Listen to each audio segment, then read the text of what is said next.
This is the time of year where most New Year's resolutions just die off. But for me, this is the time of year where I'm actually just getting started because I had to figure out how to prioritize my goals because I have so many.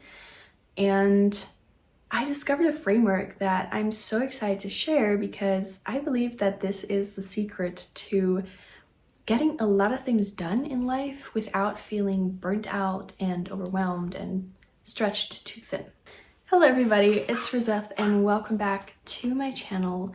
Today I'm going to be sharing the seasonal productivity framework, and I want to start off by saying my inspiration for this framework came 2 weeks ago when I was listening to an interview that Valeria Lipovetsky had with Elena Crudel.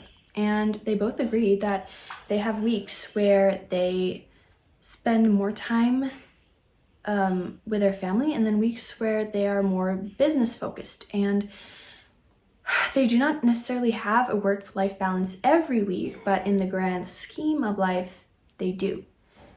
And this led me to realize that it's not about having a work-life balance every single day, but it's rather about having a work-life balance over a period of time, which is why I realized I should structure my goals according to seasons, not a physical season, more like a theme in your life over a period of time. You don't necessarily have to have 4 seasons in your year. You can have 12, you can have 6, you can have 2. It all depends on how many goals you have for that year and how much time is going to take to accomplish those goals. And bear in mind, there are some goals that you are going to have to put off to the next year because that's just the way life works. This framework is not only applicable to a year, it's also applicable to a period of time. And I think we kind of understand that principle better because we all know that, you have your teenage years, and then you have your college years, and then you have your working professional years where you're starting a career and growing, and then you have a season where you get married and you start a family, and then you have a season where your children are out of the house and you become more of a mentor and you're giving back to the community. And I think the number one hack for productivity is, first of all, recognizing in which season you are in the grand scheme of your life, but also in the year in which you find yourself within that bigger picture. Because that allows you to look at your goals and prioritize them according to the big season and the smaller season. So what this looks like on a yearly basis is choosing 3 priorities. The first one or 2 are responsibilities. And then the third one, or second and third if you only have one,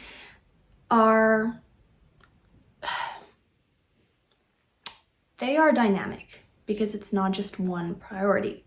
It can be 2 or 3, it can be 6. If you have 6 things and you know that each goal is going to take you only 2 months, like I said, depends on the goal. So what I also must say here is that you can have 3 seasons in a year, but it could be 3 months, 6 months, 3 months. There's no rule like, oh, if I divide my year up into 4 seasons, then each project has to take 3 months. You can be very creative with this. But to give you an idea, for me, my first priority is my studies because I'm finishing off my senior year in college. And then my second priority is building a personal brand, which I'm also kind of figuring out, but this is the beginning of that. And then my third priority is where I am very dynamic. That is where I will be prioritizing my music, or I will be prioritizing, at first it started out as a course, but now I'm thinking maybe I'll just turn this into a book, and I'm not really sure, but for now we're gonna call it a course about femininity and elegance. But the reason I'm thinking it's probably going to be a book is because I realized I really talk about embracing your femininity and healing in a way. So I might focus a lot on that and just turn it into a book. But that's another priority I have this year. The benefits of this is that I get to focus my attention and time on fewer things at once, which means I'm going to be more productive, more efficient, more effective at those fewer things that I'm focusing on.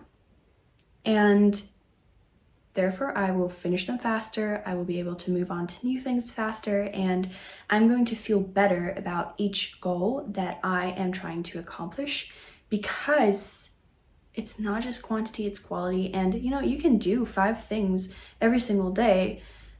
I promise you're gonna be burnt out after a week, but you can try, and you're gonna feel very, very disgusted with yourself, because you're gonna know that the outcome of what you're putting in is not on par with what you'd like it to be, simply because you don't have enough time and effort and energy to put into every single thing.